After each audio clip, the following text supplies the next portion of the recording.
Hi friends, Nicole Vincent here. Today we've got some Ceylon whole black pepper that was sent to me as a gift to check out and share with you. This is so amazing. So first off, it is from Sri Lanka. It is organic and these are whole black peppercorns.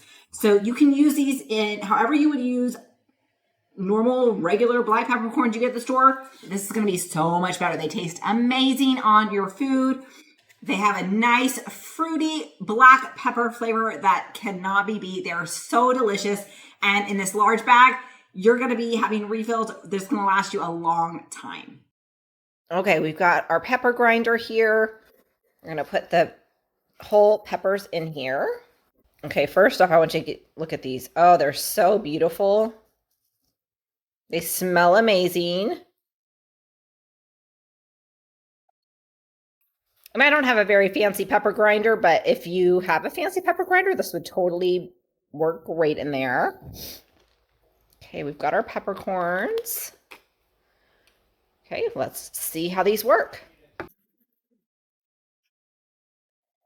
Check that out. So beautiful. And of course, based on your pepper grinder, you can adjust the fineness or the coarseness of the pepper, but top quality pepper that you and your family and those eating your delicious dishes will love. I hope you enjoy these as much as I do.